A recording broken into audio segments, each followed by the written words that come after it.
2023 का रेतीले धुरों पर लड़ा जाने वाला चुनाव कई दिग्गजों की किस्मत का फैसला करेगा। 2023 में ये साफ हो जाएगा कि मरुधरा में किसका सिक्का चलेगा और किसको सत्ता के बाहर का रास्ता दिखेगा। लगभग 2003 से राजस्थान का चुनाव बेहद दिलचस्प रहा है, क्योंकि तब से राजस्थान की राजनीति सीएम अशोक गहलोत और वसुंधरा राजे के इर्द गिर्द ही घूमती है।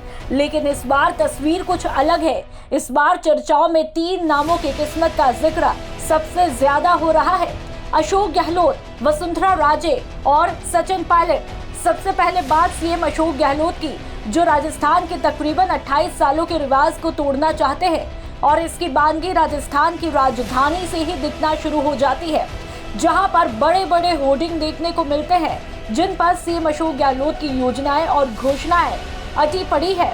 इन होर्डिंग्स में मुख्यमंत्री अशोक गहलोत की बड़ी तस्वीरें हैं, जिनमें महिलाओं के लिए आर्थिक लाभ से लेकर बिजली के बिल में छूट और युवाओं के लिए नौकरी तक सब कुछ शामिल है। खास बात ये भी है कि इन होर्डिंग में ना तो पार्टी का चिन्ह है और ना ही गांधी परिवार का कोई सदस्य दिखाई देता है, जिससे सवाल उठ रहे हैं, क्या इस बार चुनाव गहलोत के दम पर लड़ा जाएगा? जानकारी के मुताबिक कांग्रेस पार्टी कार्यालय करीब करीब सुनसान पड़ा है। यहाँ तक कि वरिष्ठ नेताओं और विधायकों के घर भी मिलने जुलने वालों का तांता नहीं लगा है। दरअसल केंद्रीय नेतृत्व को जो फीडबैक मिला है वह ये है कि गहलोत के खिलाफ किसी तरह की कोई सत्ता विरोधी लहर है ही नहीं, जबकि कई मंत्री इसका सामना कर रहे हैं। इसलिए पार्टी कई मौजूदा विधायकों को बदलने पर भी विचार विमर्श कर रही है। अब बात सचिन पायलट की, जो 2018 में सरकार बनते ही अग्नि परीक्षा से गुजर रहे हैं। 2018 में जब सरकार बनी तो कहा कि पायलट को 21 से 99 लाने का श्रेय जाता है। तो क्या पायलट बिना कांग्रेस की नैया पार होगी? कहा जा रहा है कि बगैर सचिन पायलट के राजस्थान कांग्रेस की बात करना बेमानी होगा। उनके घर में विधायकों का तांता हैरान करता है, जबकि वह सिर्फ कागजों पर ही विधायक है, लेकिन समर्थकों और टिकट की चाह रखने वालों को उनके गांधी परिवार के साथ संपर्क का पता है और वह इस उम्मीद में है कि सचिन उनका टिकट पक्का करवा सकते हैं। पायलट जिस गुर्जर समाज से आते हैं, 2018 में सरकार बनने पर पायलट को उम्मीद थी कि उनको मुख्यमंत्री चुना जाएगा। उनको उप मुख्यमंत्री बना दिया गया, लेकिन वह डटे रहे, ये सोचकर कि उनका टाइम आएगा। कई तरह की चर्चाएं हुई कि राहुल गांधी प्रियंका गांधी से अभी भी आस है कि शायद कुछ हो जाए और पायलट को कोई बड़ा पद मिल जाए, लेकिन अब वक्त भी कितना बचा है।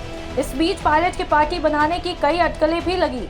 पायलट खुद की पार्टी बना सकते हैं, ये चर्चाएं होने लगी, लेकिन ऐसा फिलहाल कोई कदम उठता दिखा नहीं।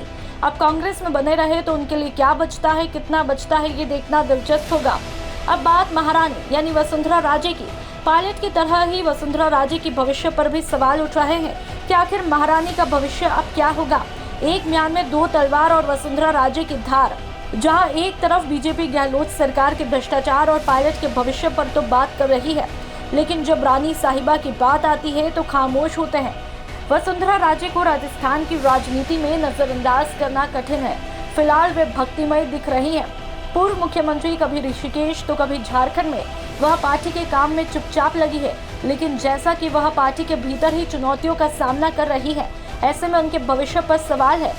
वही पार्टी ने भी अपना रुख साफ करते हुए घोषणा की कि वह मुख्यमंत्री के चेहरे के बगैर ही चुनाव लड़ेंगे, लेकिन राजनीतिक जानकारों की माने तो बिना वसुंधरा के 2023 में बीजेपी को संजीवनी मिलना मुश्किल सा दिख रहा है। पायलट की तरह ही उनका राजनीतिक भविष्य भी 2023 के चुनावों में दिख जाएगा। मरुधरा का ये चुनाव पायलट और वसुंधरा दोनों के लिए करो या मरो की स्थिति वाला है। अब देखना दिलचस्प होगा कि ऐसे में क्या फिर से वो दौर देखने को मिलेगा, केसरिया में हरा हरा, राजस्थान में वसुंधरा। ब्यूरो रिपोर्ट, राजस्थान तक।